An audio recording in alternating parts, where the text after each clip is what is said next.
ইসরায়েলের হামলায় ইরানে 2 মাসের শিশু, গর্ভবতী নারী সহ নিহত 610 জন। নেতানিয়াহুর উপর বিরক্ত ট্রাম্প।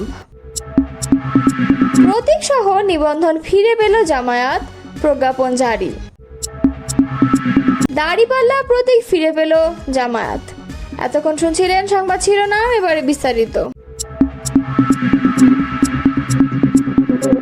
টানা 12 দিনের ইসরায়েলি বিমান হামলায় ইরানে কমপক্ষে 610 জন নিহত হয়েছেন এবং 4746 জন আহত হয়েছেন বলে জানিয়েছে দেশটির স্বাস্থ্য মন্ত্রণালয়।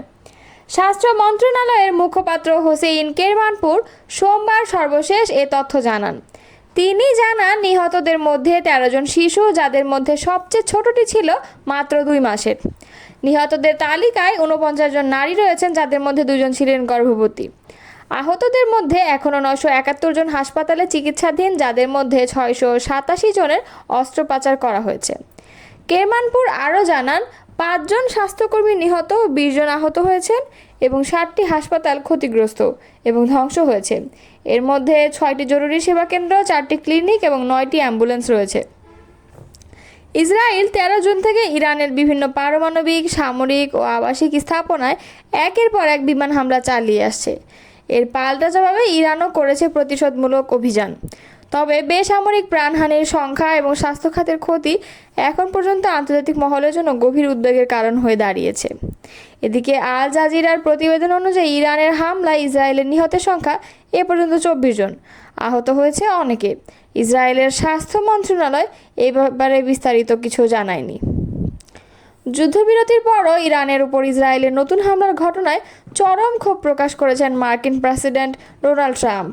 প্রধানমন্ত্রী বেনিয়ামিন নেতানিয়াহুর প্রতি বিরক্ত হয়েছেন বলে জানিয়েছে আল জাজিরার যুক্তরাষ্ট্র প্রতিনিধি ফিল লাভেল বলেন, ট্রাম্প স্পষ্টতই নেতানিয়াহুর প্রতি খুবই বিরক্ত। এমনকি বলা যায় তিনি নিজেকে বিশ্বাসঘাতকতার শিকার মনে করছেন। ইউরোপে একটি ন্যাটো সম্মেলনে যাওয়ার আগে সাংবাদিকদের সঙ্গে কথা বলেন ট্রাম্প। সেখানে তিনি বলেন, ইসরায়েল এবং ইরান দুপক্ষই যুদ্ধবিরতির চুক্তি ভেঙেছে, যা অত্যন্ত হতাশাজনক।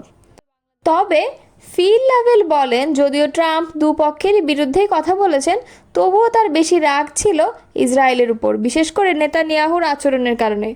ওয়াশিংটন সূত্র জানায়, যুদ্ধবিরতির প্রস্তাবে নেতানিয়াহুর সমর্থন পাওয়ার পর ট্রাম্প কাতারের সহায়তায় ইরানের সাড়া আদায়ের চেষ্টা করেন, কিন্তু এর কিছুক্ষণের মধ্যেই ইসরায়েল ইরানে হামলা চালায়।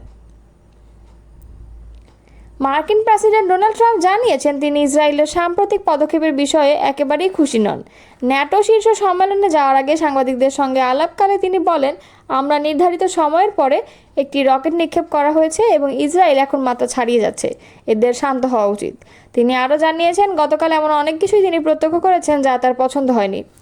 যুদ্ধবিরতি ঘোষণা হওয়ার প্রসঙ্গ উল্লেখ করে তিনি বলেন, আমরা চুক্তি করার পরপর ইসরায়েল যা করেছে তা আমার পছন্দ হয়নি, তাদের নিক্ষেপ করা উচিত হয়নি। ট্রাম্প বলেন, আসল কথা হলো, দুটি এমন দেশ রয়েছে যারা দীর্ঘ সময় ধরে এবং এত কঠিন লড়াই করছে যে তারা নিজেরাই জানে না তারা কি করছে।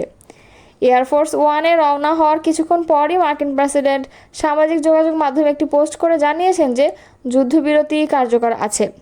ট্রাম্প বলেন, ইসরায়েল ইরানে হামলা করবে না, সব বিমান ঘুরিয়ে তারা দেশের দিকে রওনা হবে এবং ইরানের সঙ্গে বন্ধুত্বপূর্ণ প্লেন ওয়েভ করবে।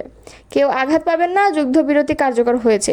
এই বিষয়ে মনোযোগের জন্য আপনাদের ধন্যবাদ। যুদ্ধবিরতি ঘোষণা হওয়ার পর ইরান ও ইসরায়েল তার লঙ্ঘন করায় অখুশি ছিলেন তিনি। ট্রাম্প জানিয়েছিলেন, ইরান ও ইসরায়েল দুপক্ষই ঘোষিত যুদ্ধবিরতি লঙ্ঘন করেছে। তার কথায় আমি নিশ্চিত নই যে তারা এটি ইচ্ছাকৃতভাবে করেছে।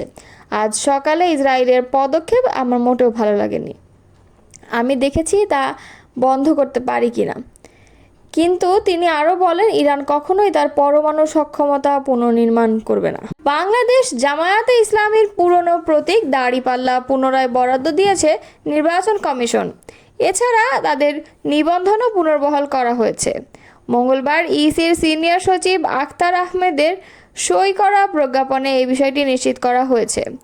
প্রজ্ঞাপনে বলা হয়েছে, আদালতের আদেশের পরিপ্রেক্ষিতে বাংলাদেশ জামায়াতে ইসলাম নামীয় দলের নিবন্ধন বাতিলের বিষয়ে নির্বাচন কমিশন কর্তৃক প্রকাশিত 2018 সালের 28 অক্টোবরের বিজ্ঞাপনটি বাতিল করে দলের নিবন্ধন দলীয় প্রতীকসহ পুনর্বহাল করা হলো। 2013 সালে 1 আগস্ট সংবিধানের সঙ্গে গঠনতন্ত্র সাংঘর্ষিক হওয়ার কারণ দেখিয়ে দলটির নিবন্ধন অবৈধ ও বাতিল ঘোষণা করা হয়। আক্তার আহমেদ বলেন, জামায়াতের নিবন্ধন ও প্রতীক পুনর্বহাল করা হয়েছে, এর অর্থ দলটি আবার নির্বাচন করার সুযোগ পেল। আওয়ামী লীগ সরকারের সময় রাজনৈতিক দল হিসেবে জামায়াতে ইসলামীর নিবন্ধন বাতিলের যে রায় হাইকোর্ট দিয়েছিল, এক যুগ পর গত 1 জুন তা বাতিল করে দেয় আপিল বিভাগ। সর্বোচ্চ আদালত আদেশে বলেছিলেন, সাংবিধানিক প্রতিষ্ঠান হিসেবে এখন নির্বাচন কমিশন জামায়াতে ইসলামীর নিবন্ধন ও প্রতীকের বিষয়ে পরবর্তী পদক্ষেপ নেবে। আদালতের আদেশের পর জামায়াতের নিবন্ধন ও দাড়িপাল্লা প্রতীক ফেরত দেওয়ার বিষয়ে কুরবানি ঈদের আগে 4 জুন কমিশন সভায় সিদ্ধান্ত নেয় ইসি। সভা শেষে সেদিন ইসি আব্দুল ফজল মোহাম্মদ সানাউল্লাহ বলেছিলেন, নির্বাচন কমিশন নীতিগত সিদ্ধান্ত নিয়েছে জামায়াত দলীয় নিবন্ধন ও প্রতীক ফেরত পাবে, তবে দলীয় প্রতীকটি ফেরতের ক্ষেত্রে দাপ্তরিক প্রক্রিয়া শেষ করতে সময় লাগবে। এর 3 সপ্তাহের মাথায় প্রজ্ঞাপন প্রকাশ করল ইসি সচিবালয়।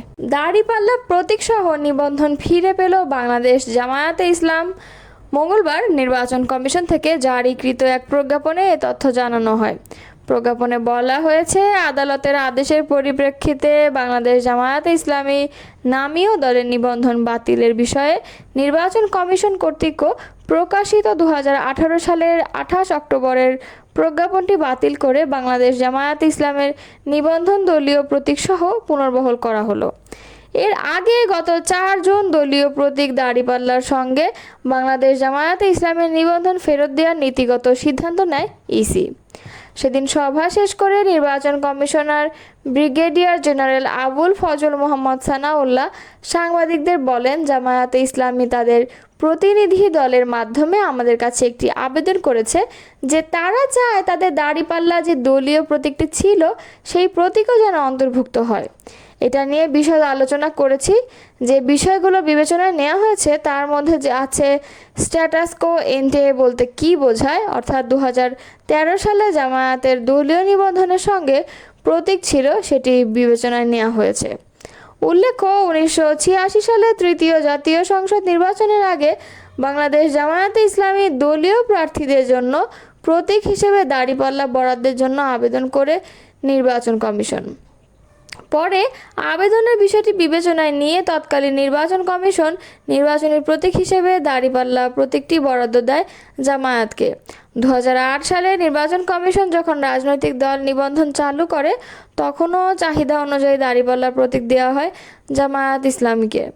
পরে আওয়ামী লীগ সরকারের আমলে হাইকোর্টে এক রিটের আদেশের 2013 সালের রাজনৈতিক দল হিসেবে জামায়াতের নিবন্ধন অবৈধ ঘোষণা করা হয়।